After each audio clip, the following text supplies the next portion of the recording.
नमः शिवाय, नमः शिवाय, नमः शिवाय। शिव जी द्वारा 10वें से लेकर 28वें योगेश्वर अवतारों का वर्णन देखिए। अब हम यहाँ पर पूरी तरह से महादेव के जो भी उन्होंने किया, जो भी नाम रखे गए, जो भी लीला की, हम सब का ज्ञान ले रहे हैं।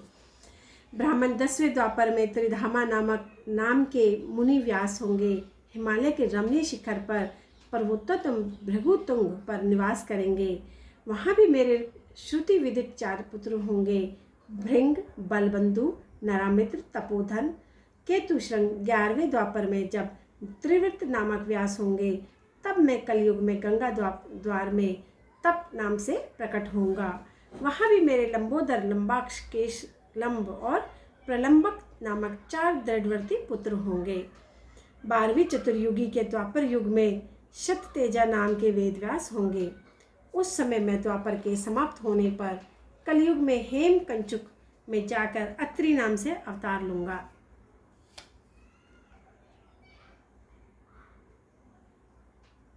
सर्व नामक 4 उत्तम योगी पुत्र फिर से होंगे। 13वें द्वापर युग में धर्म स्वरूप नारायण व्यास होंगे। तब मैं पर्वत श्रेष्ठ गंधमाद पर वाल्मीकिल्या आश्रम पर महामुनि बलि नाम से उत्पन्न होगा। वहाँ भी मेरे सुदामा, कश्यप, वशिष्ठ, विरजा नामक 4 सुंदर पुत्र होंगे। 14वीं चतुर्युगी के द्वापर युग में जब रक्ष नामक व्यास होंगे, उस समय भी मैं अंगिरा के वंश में गौतम नाम से उत्पन्न होऊंगा। उस कलयुग में भी अत्रि, वशद, श्रवण, शनविष्कर मेरे पुत्र होंगे।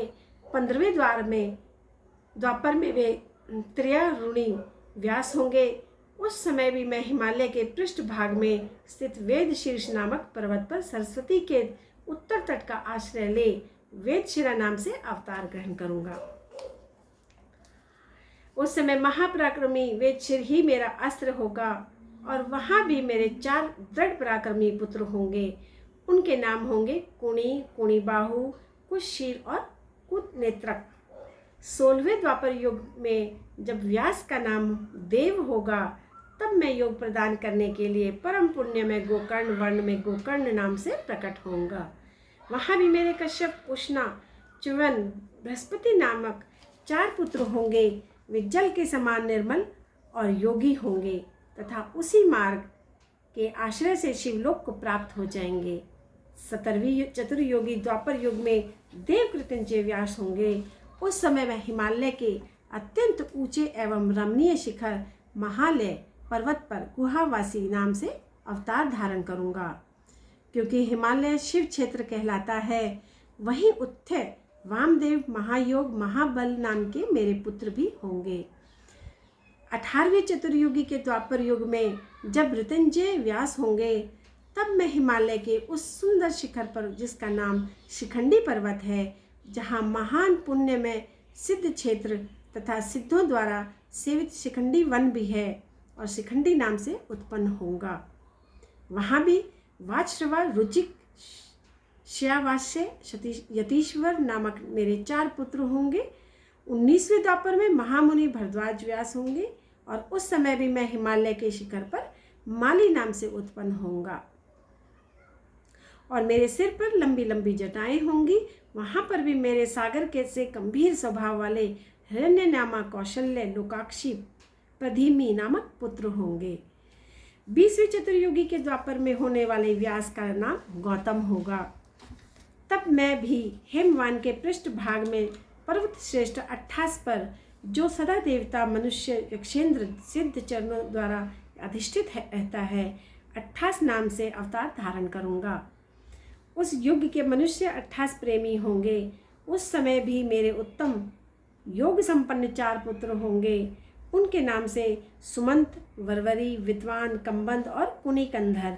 और 21वें द्वापर में वाजश्रवा नाम के व्यास होंगे।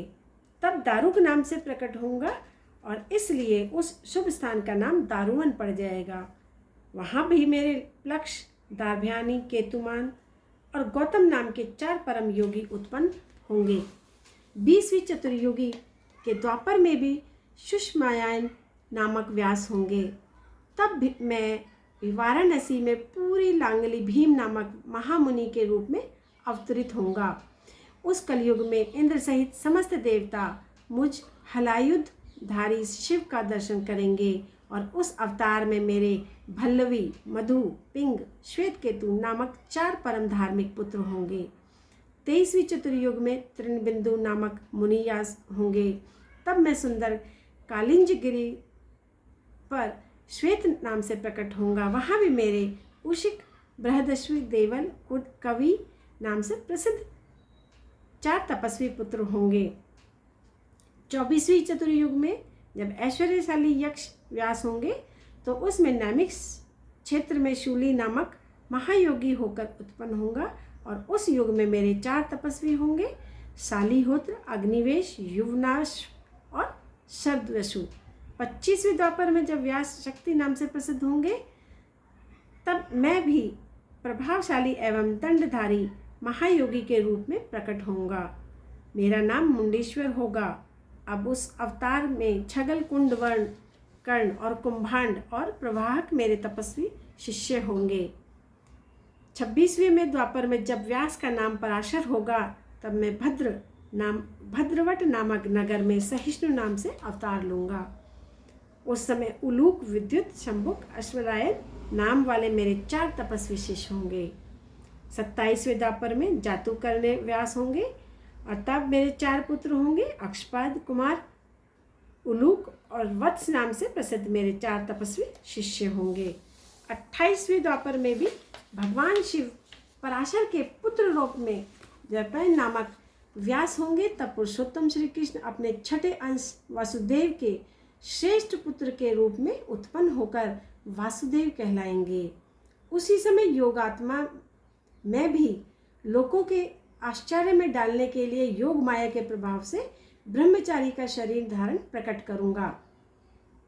फिर शमशान भूमि में मृतक रूप से पड़े हुए अविच्छिन्न शरीर को देखकर मैं ब्राह्मणों के हित साधन के लिए योग माया के आश्रय से उसमें घुस जाऊंगा। फिर तुम्हारे विष्णु के साथ मेरुगिर की पुण्यमयी दिव्य गुहा में प्रवेश करूंगा। वहाँ मेरा नाम लकुली होगा। इस प्रकार मेरा यह काया अवतार उत्कृष्ट सिद्ध क्षेत्र कहलाएगा और जब तक पृथ्वी कायम रहेगी तब तक लोक में परम विख्यात रहेगा। इस अवतार में मेरे 4 शिष्य होंगे। उसके भी नाम कुश, गर्ग, मित्र, पौरुष होंगे। वे वेदों के परगामी उर्वरता ब्राह्मण योगी होंगे। महेश्वर योग को प्राप्त करके शिवलोक को चले जाएंगे। उस उत्तम व्रत का पालन करने वाले मुनियों, इस प्रकार परमात्मा शिव ने वैवस्वत मनवंतर के सभी चतुर्योगी शिव योगेश अवतारों के सम्यक रूप से वर्णन किया। 28 व्यास क्रम एक एक करके प्रत्येक द्वापर में होंगे और योगेश्वर अवतार प्रत्येक कलयुग में प्रारंभ में प्रत्येक योगेश्वर अवतार के साथ उनके 4 अविनाशी शिष्य भी होंगे जो महान शिव भक्त और योग मार्ग की वृद्धि करने वाले होंगे। इन पशुपति के शिष्यों के शरीरों पर भस्म रमी रहेगी, ललाट त्रिपुंड से शोभित रहेगा और रुद्राक्ष की माला ही इनका आभूषण होगा। सभी शिष्य धर्मपरायण, वेद वेदांग की पराग्रामी विद्वान और सदा बाहर भीतर से लिंगार्चन तत्पर रहने वाले रहेंगे। शिवजी में भक्ति रखकर योग पूर्वक ध्यान में निष्ठा रखने वाले जितेंद्रिय होंगे। विद्वानों ने इनकी संख्या 112 बतलाई है। इस प्रकार मैंने 28 युगों के क्रम से मनु से लेकर कृष्ण अवतार पर्यंत तक सभी अवतारों के लक्षणों का वर्णन कर दिया है। तब उस कल्प कृष्ण द्वैपायन व्यास होंगे और जो महेश्वर ने ब्रह्मा जी पर अनुग्रह करके योगेश्वर अवतारों का वर्णन किया है और फिर वे देवेश्वर उनकी ओर दृष्टिपात करके वहीं अंतर ध्यान हो गए। देखिए, अब नंदीश्वर अवतार का वर्णन सुनते हैं। यहाँ तक 42 अवतारों का वर्णन किया गया है जो अब तक हमने जाना। अब नंदीश्वर अवतार का वर्णन किया जाता है। प्रभु, आप महादेव के अंश से उत्पन्न होकर पीछे शिव को कैसे प्राप्त हुए थे, वह सारा वृतांत मैं सुनना चाहता हूँ। उसे बताने की कृपा करें। सर्वज्ञ सनत कुमार जी, मैं जिस प्रकार महादेव के अंश से जन्म लेकर शिव को प्राप्त हुआ उस प्रसंग का वर्णन करता हूँ, तुम सावधानी पूर्वक श्रवण करो। शिलाद नाम के एक धर्मात्मा मुनि थे और पितरों के आदेश से उन्होंने आयोनिज सुव्रत मृत्युहीन पुत्र की प्राप्ति के लिए तप करके देवेश्वर इंद्र को प्रसन्न किया। परंतु देवराज इंद्र ने ऐसा पुत्र प्रदान करने में अपने को असमर्थ बताकर सर्वेश्वर महाशक्ति संपन्न महादेव की आराधना करने का उपदेश दिया। तब शिलाद भगवान महादेव प्रसन्न होकर तप करने लगे और तप से प्रसन्न होकर महादेव वहाँ पधारे। महासमाधि मग्न शिलाद को थपथपाकर जगाया। शिलाद ने शिव का सत्वन किया और भगवान शिव के उन्हें वर देने को प्रस्तुत होने पर उनसे कहा, मैं आपके ही समान मृत्युहीन अयोनिज पुत्र चाहता हूँ।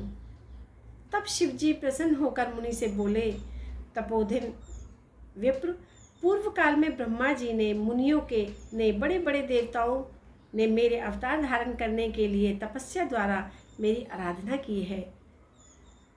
इसलिए मुने, यद्यपि मैं सारे जगत का पिता हूँ, फिर भी तुम मेरे पिता बनोगे तो मैं तुम्हारा अयोनिज पुत्र होऊंगा और मेरा नाम नंदी होगा। ये मैं एक बार फिर से सुनाती हूँ। पूर्व काल में ब्रह्मा जी ने, मुनियों ने और बड़े बड़े देवताओं ने मेरे अवतार धारण करने के लिए तपस्या द्वारा मेरी आराधना की थी। इसलिए मुने, यद्यपि मैं सारे जगत का पिता हूँ, फिर भी तुम मेरे पिता बनोगे। मैं तुम्हारा अयोनिज पुत्र होऊंगा और मेरा नाम नंदी होगा।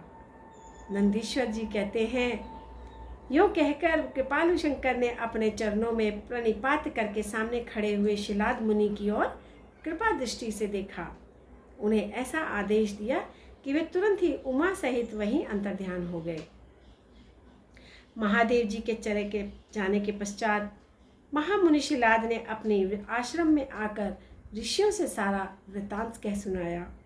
कुछ समय बीत जाने के बाद जब यज्ञ वेत्ताओं में श्रेष्ठ मेरे पिताजी यज्ञ करने के लिए यज्ञ क्षेत्र को जोत रहे थे, उसी समय मैं शंभु की आज्ञा से यज्ञ के पूर्व ही उनके शरीर से उत्पन्न हो गया। उस समय मेरे शरीर की प्रभा युगांतकालीन अग्नि के समान थी। तब सारी दिशाओं में प्रसन्नता छा गई और शिलाद मुनि की भी बड़ी प्रशंसा हुई। उधर शिलाद ने भी जब मुझ बालक को प्रलयकालीन सूर्य अग्नि के सुदृश प्रभाशाली त्रिनेत्र चतुर्भुज प्रकाशमान चकटा मुकुटधारी त्रिशूल आदि आयुधों से युक्त सर्वथा रुद्र रूप में देखा, तब वे मुझ महान आनंद में निमग्न हो गए और मुझ प्रणमय को नमस्कार करते हुए कहने लगे, सुरेश्वर, चूँकि तुमने नंदी नाम से प्रकट होकर मुझे आनंदित किया है, इसलिए मैं तुम आनंद में जगदीश्वर को नमस्कार करता हूँ। नंदीश्वर कहते हैं, तदंतर जैसे निर्धन को निधि प्राप्त हो जाने से प्रसन्नता प्राप्त होती है, वैसे ही हर्षित होकर पिताजी महेश्वर को भली भांति वंदना की और मुझे लेकर वे शीघ्र ही अपनी पर्णशाला को चल दिए। जब मैं शिलाद की कुटिया में पहुंच गया, तब मैंने अपने उस रूप का परित्याग करके मनुष्य रूप धारण कर लिया। तदंतर शालंकान नंदन पुत्र वत्सल शिलाद ने मेरे जात कर्म आदि सभी संस्कार संपन्न किए। फिर 5वें वर्ष में पिताजी ने मुझे सांगोपांग संपूर्ण वेदों का, अनन्य शास्त्रों का अध्ययन कराया। 7वां वर्ष पूरे होने पर शिवजी की आज्ञा से मित्र और वरुण नाम के मुनि मुझे देखने के लिए पिताजी के आश्रम में पधारे। शिलाद मुनि ने उनकी पूरी आवभगत की। जब वे दोनों महात्मा मुनीश्वर आनंद पूर्वक आसन पर विराज गए, तब मेरी ओर बारंबार निहार कर बोले, तात शिलाद, यद्यपि तुम्हारा पुत्र नंदी संपूर्ण शास्त्रों के अर्थों का परागामी विद्वान है, तथापि इसकी आयु बहुत थोड़ी है, परंतु बहुत तरह के विचार करके इसकी आयु 1 वर्ष से अधिक नहीं दिख रही है। उन विप्रवरों ने यूँ कहने पर पुत्र वत्सल शिलाद को नंदी को छाती से लिपटाकर दुखार्त हो फूट फूट कर रोने लगे।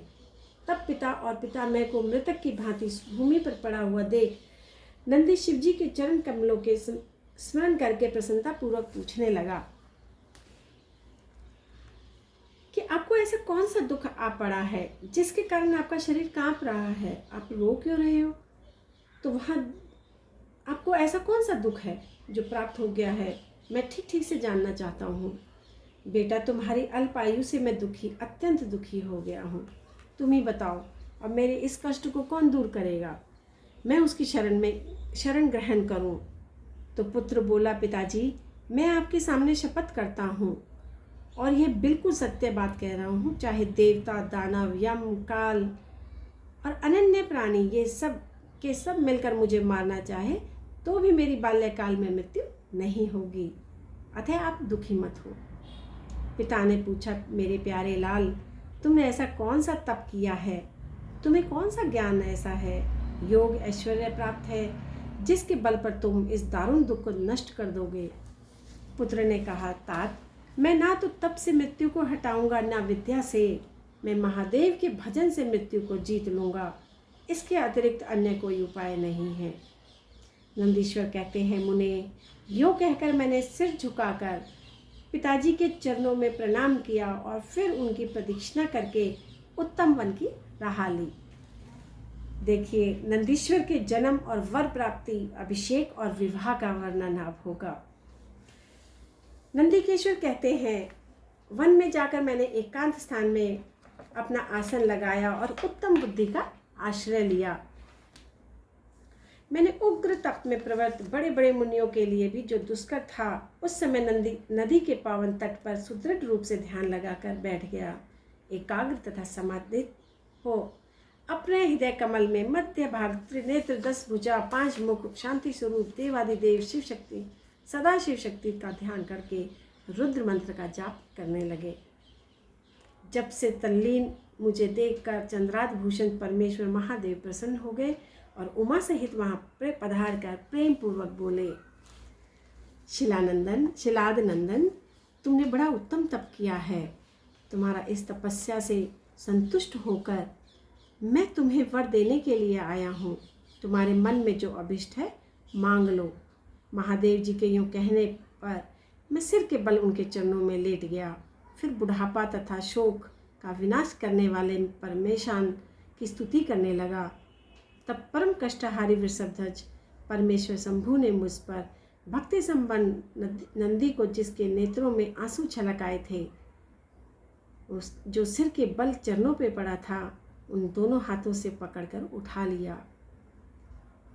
शरीर पर हाथ फेरने लगे। जगदीश्वर गणाध्यक्षों तथा हिमाचल कुमारी पार्वती देवी की ओर दृष्टिपात करके मुझे कृपा दृष्टि से देखते हुए कहने लगे, वत्स नंदी, उन दोनों विप्रों को तो मैंने ही भेजा था।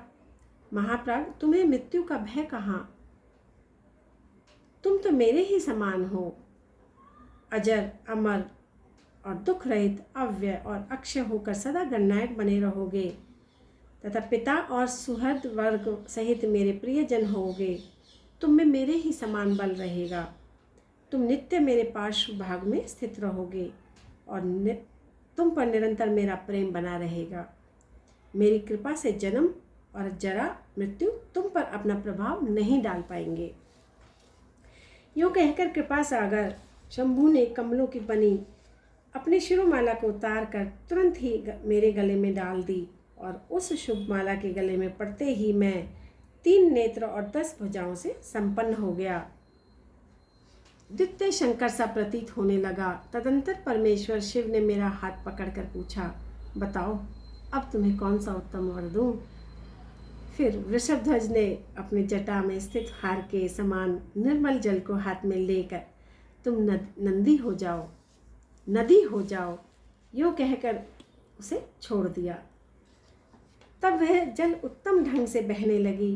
बहने वाली स्वच्छ जल में परिपूर्ण महान वेगशाली दिव्य रूपा 5 सुंदर नदियों के रूप में परिवर्तित हो गया। उनका नाम है जटोदका, त्रिस्रोत्रका, वृषध्वनि, स्वर्णोदका और जम्बू नदी। यह 5 नद शिव के वृष्ट भाग की भांति परम शुभ हैं। महेश्वर के निकट इसका नाम लेने से यह परम पावन हो जाता है। जो मनुष्य पंच नद पर जाकर स्नान जप करके परमेश्वर शिव का पूजन करता है वह शिव सायुज्य को प्राप्त होता है और इसमें कोई संशय नहीं है। अब वे मैं नंदी का अभिषेक करके इसे गणाध्यक्ष बनाना चाहता हूँ। इस विषय में तुम्हारी क्या राय है? उमा बोली, देवेश, आप नंदी को गणाध्यक्ष पर प्रदान करके कर सकते हैं, क्योंकि परमेश्वर यह शिलाद नंदन मेरे लिए पुत्र सरीखा है। इसलिए नाथ यह मुझे बहुत प्यारा है। और भक्त वत्सल भगवान शंकर ने अपने अतुल बलशाली गणों को बुलाकर उनसे पूछा, गणनायकों, तुम सब लोग मेरी एक आज्ञा का पालन करो। यह मेरे पुत्र नंदीश्वर सभी गणनायकों के अध्यक्ष और गणों के नेता हैं। इसलिए तुम सब लोग मिलकर इसका मेरे गणों के अधिपति पद पर प्रेम पूर्वक अभिषेक करो। आज से यह नंदीश्वर तुम लोगों का स्वामी होगा। नंदीश्वर कहते हैं, शंकर जी के इस कथन पर सभी गणनायकों ने एवमस्तु कहकर उसे स्वीकार किया। वे सामग्री जुटाने में लग गए। सब देवताओं और मुनियों ने मिलकर मेरा अभिषेक किया। तदंतर मरुतों की मनोहारिणी दिव्य कन्या श्रेयसा से मेरा विवाह भी करवा दिया। उस समय मुझे बहुत सी दिव्य वस्तुएं मिली। इस प्रकार विवाह करके मैंने अपनी उस पत्नी के साथ शंभु, शिवा, ब्रह्मा, श्री हरि के चरणों को प्रणाम किया। त्रिलोकेश्वर भक्त वत्सल भगवान शिव पत्नी सहित मुझसे परम प्रेम पूर्वक बोले, सतपुत्र, यह तुम्हारी प्रिया श्रेयसा, तुम मेरी बात सुनो। तुम मुझे परम प्रिय हो और मैं स्नेह पूर्वक मनोवांछित वर प्रदान करूँगा। गणेश्वर नंदीश, पार्वती सहित मैं तुम पर सदा संतुष्ट हूँ। इसलिए वत्स तुम मेरा उत्तम वचन श्रवण करो। तुम मेरे अटूट प्रेमी, विशिष्ट, परम ऐश्वर्य संपन्न, महायोगी, धनुर्धारी, अजय, सबको जीतने वाले, महाबली, सदा पूज्य हुए। जहाँ मैं रहूँगा वहाँ तुम्हारी उपस्थिति जरूर होगी। यही दिशा तुम्हारे पिता और पितामह की भी होगी। पुत्र, तुम्हारे ये महाबली पिता परम ऐश्वर्यशाली मेरे भक्त गणा अध्यक्ष होंगे। ये ही नियम तुम्हारे पितामह पर भी लागू होंगे। अंत में तुम सब लोग मुझसे वरदान प्राप्त करके मेरा सानिध्य प्राप्त करोगे। नंदीश्वर कहते हैं, मुने, तत्पश्चात महाभागा उमा देवी वर देने के लिए उत्सुक हो मुझ नंदी से बोली, बेटा तुम मुझसे भी वर मांग ले, मैं तेरी सारी अभिष्ट कामनाओं को पूर्ण कर दूंगी। तब देवी के उस वचन को सुनकर मैंने हाथ जोड़कर कहा, देवी, आपके चरणों में मेरी सदा उत्तम भक्ति बनी रहे। यही आज याचना सुनकर देवी ने कहा, एवमस्तु, ऐसा ही होगा।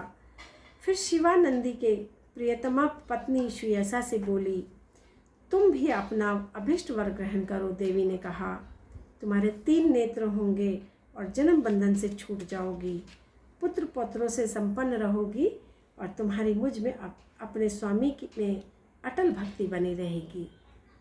तदंतर शिव जी की आज्ञा से परम प्रसन्न ब्रह्मा जी, विष्णु और समस्त देवगणों भी प्रेम पूर्वक हम दोनों को वरदान दिए।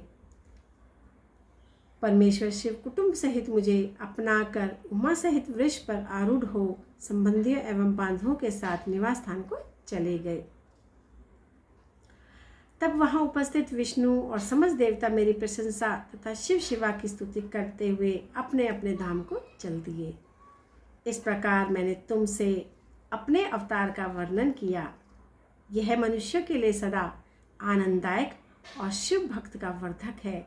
जो श्रद्धालु मानव भक्ति भावित चित्त से मुझ नंदी के इस जन्म वर प्राप्ति, अभिषेक एवं विवाह के वृतांत को सुनेगा और दूसरों को सुनाएगा तथा पढ़ेगा, दूसरों को पढ़ाएगा, वह इस लोक में संपूर्ण सुख को भोग कर अंत में परम गति को प्राप्त होगा। नमः शिवाय, नमः शिवाय। बहुत सुंदर। मैं धन्यवाद करती हूँ देवभूमि उत्तराखंड चैनल को कि इतने सुंदर शब्दों को सुनकर हम लोग कृतार्थ होते जा रहे हैं। हमारा चैनल भी कृतार्थ होता जा रहा है। चलिए हम 1 मिनट का ध्यान करेंगे, उसके बाद आगे।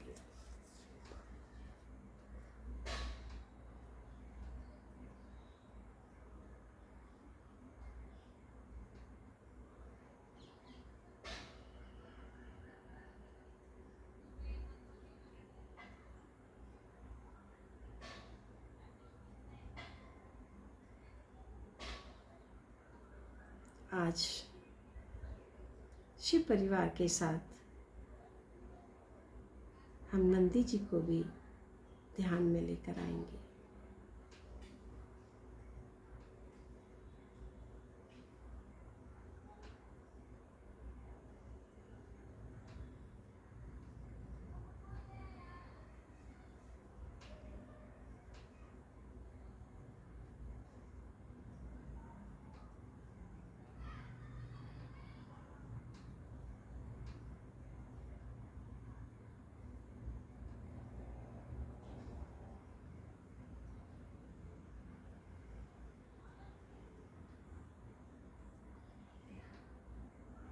धन्यवाद धन्यवाद। चलिए अभी काल भैरव का महात्म और विश्वानर की तपस्या और शिव जी का प्रसन्न होकर उनकी पत्नी सुचिस्मति के गर्भ से पुत्र रूप में प्रकट होने का वरदान देना। देखिए बहुत ही महत्वपूर्ण ज्ञान मिलने वाला है। तदंतर भगवान शंकर के भैरव अवतार का वर्णन करके नंदीश्वर ने कहा, महामुने परमेश्वर शिव उत्तम उत्तम लीलाएं रचने वाले और सत्पुरुषों के प्रेमी हैं। उन्होंने मार्गशीर्ष मास के कृष्ण पक्ष की अष्टमी को भैरव रूप से अवतार लिया था। इसलिए जो मनुष्य मार्गशीर्ष मास की कृष्ण अष्टमी को काल भैरव के सन्निकट उपवास करके रात्रि में जागरण करता है, वह समस्त पापों से मुक्त हो जाता है। जो मनुष्य अन्यत्र और भक्तिपूर्वक जागरण सहित इस व्रत का अनुष्ठान करेगा, वह भी महापापों से मुक्त होकर सद्गति को प्राप्त होगा। प्राणियों की लाखों जन्मों में किए हुए जो पाप हैं, सब के सब काल भैरव के दर्शन से निर्मल हो जाएंगे। जो मूर्ख काल भैरव को भक्तों का अनिष्ट करता है और वह इस जन्म में दुख भोगकर पुनः दुर्गति को प्राप्त होता है। जो लोग विश्वनाथ के तो भक्त हैं परंतु काल भैरव की भक्ति नहीं करते, उन्हें महान दुख की प्राप्ति होती है। काशी में तो इसका विशेष प्रभाव पड़ता है। जो मनुष्य वाराणसी में निवास करके काल भैरव का भजन नहीं करता, उसका शुक्ल पक्ष की चंद्रमा की भांति पाप उसके बढ़ते हैं। जो काशी में प्रत्येक भौम अवतार और कृष्णाष्टमी के दिन काल राज के भजन पूजन नहीं करता, उसका पुण्य कृष्ण पक्ष के चंद्रमा के समान क्षीण हो जाता है। तदंतर नंदीश्वर ने वीरभद्र तथा शरभावावतार वृतांत सुनाकर कहा, ब्रह्मपुत्र भगवान शिव जिस प्रकार प्रसन्न होकर विश्वानर मुनि के घर अवतीर्ण हुए थे, शशि मौली के उस चरित्र को तुम प्रेम पूर्वक श्रवण करो। उस समय वे तेज की निधि अग्नि रूप सर्वात्मा परम प्रभु शिव अग्निलोक के अधिपति रूप गृहपति नाम से अवतीर्ण हुए। पूर्व काल की बात है, नर्मदा के रमणीय तट पर नर्मपुर नाम का एक नगर था। उसी नगर में विश्वानर नाम के एक मुनि निवास करते थे। उनका जन्म शांडिल्य गोत्र में हुआ। परम पावन पुण्य आत्मा शिव भक्त ब्रह्म तेज के निधि और जितेंद्रिय थे। ब्रह्मचार्य आश्रम में उनकी बड़ी निष्ठा थी। वे सदा ब्रह्म यज्ञ में तत्पर रहते थे। फिर उन्होंने सुचिस्मति नाम की एक सद्गुणवती कन्या से विवाह कर लिया। वे ब्रह्मोचित कर्म करते हुए देवता पितरों को प्रिय लगने वाले जीवन बिताने लगे। इस प्रकार जब बहुत सा समय व्यतीत हो गया तो ब्राह्मण की भार्या सुचिस्मति, जो उत्तम व्रत का पालन करने वाली थी, अपने पति से बोली, प्राणनाथ, स्त्रियों के योग्य जितने आनंदप्रद भोग हैं, उन सबको मैं आपकी कृपा से आपके साथ रहकर भोग लिया, परंतु नाथ, मेरे हृदय में एक लालसा चिरकाल से वर्तमान है। वह ग्रस्तों के लिए उचित भी है और आप पूर्ण रूप करने की कृपा करें। यदि मैं ऐसा वर पाने के योग्य हूँ तो मुझे वर देना चाहते हैं तो मुझे जरूर दे दूसरा वर, और कोई दूसरा वर नहीं चाहिए। पत्नी की बात सुनकर पवित्र व्रत परायण ब्राह्मण विश्ववानर क्षण भर के लिए समाधिस्थ हो गए और हृदय में यो विचार करने लगे, अहो, मेरी इस सूक्ष्मांगी पत्नी ने कैसा अत्यंत दुर्लभ वर मांगा है। यह तो मेरे मनोरथ पद से बहुत दूर है। अच्छा, शिव जी तो सब कुछ करने में समर्थ है। ऐसा प्रतीत होता है मानो शंभु ने ही उसके मुख में बैठकर वाणी रूप की बात कही, अन्यथा दूसरा कौन ऐसे करने में समर्थ हो सकता है। तदंतर वे एक पत्नी व्रती मुनि विश्ववानर पत्नी को आश्वासन देकर वाराणसी में घोर तप के लिए द्वारा भगवान शिव के वीरेश लिंग की आराधना करने लगे। इस प्रकार उन्होंने 1 वर्ष पर्यंत भक्ति पूर्वक उत्तम वीरेश लिंग की त्रिकाल अर्चना करते हुए अद्भुत तप किया। 13वां मास आने पर एक दिन द्विजवर प्रातः काल त्रिपति गामिनी गंगा के जल में स्नान करके जो ही वीरेश के निकट पहुँचे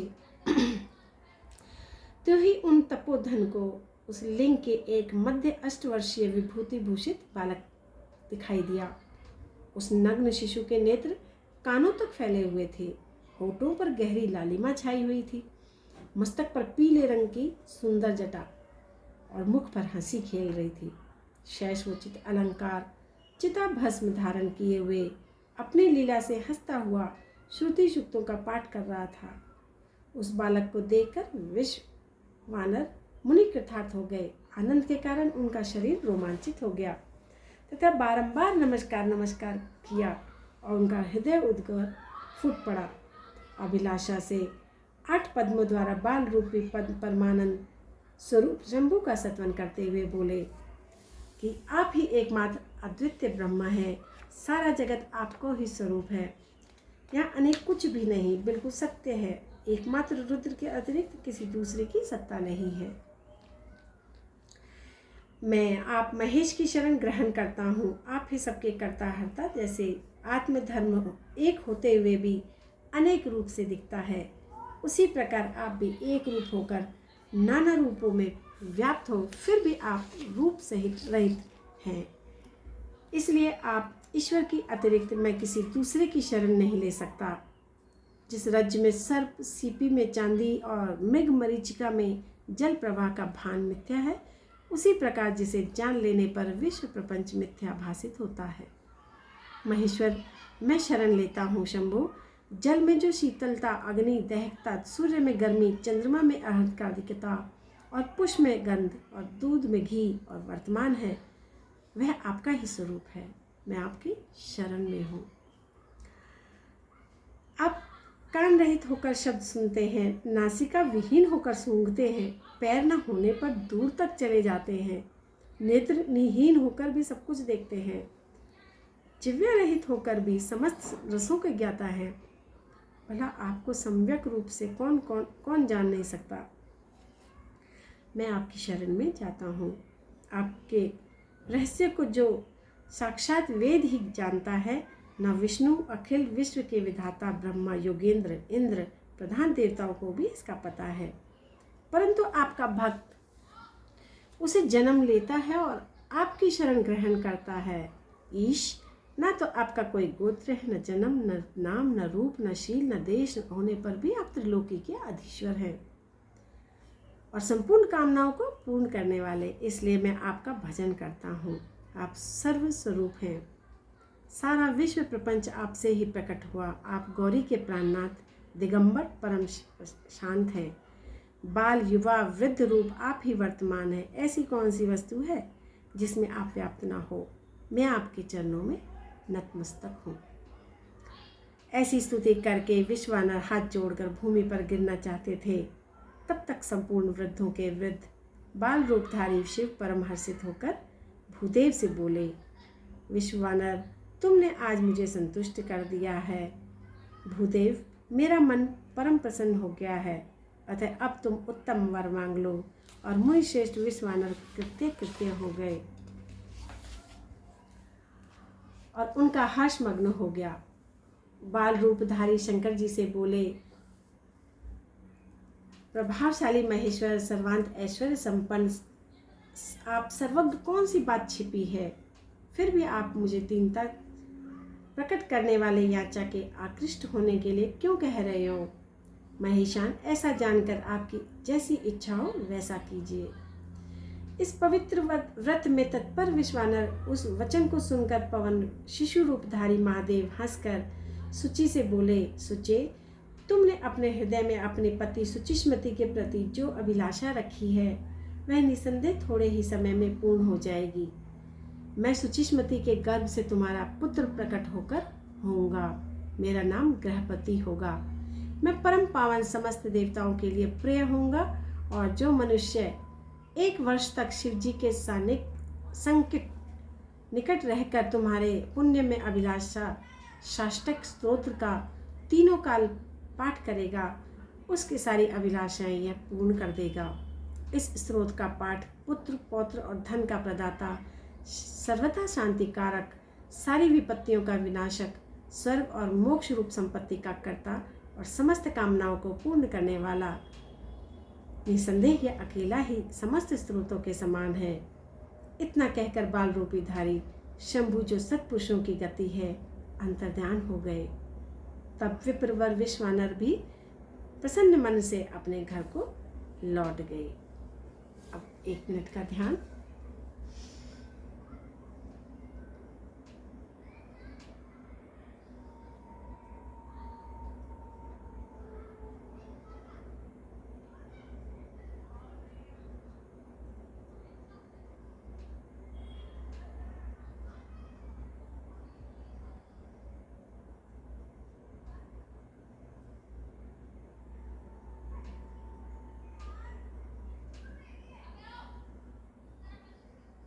सभी मास्टर्स को धन्यवाद करते हुए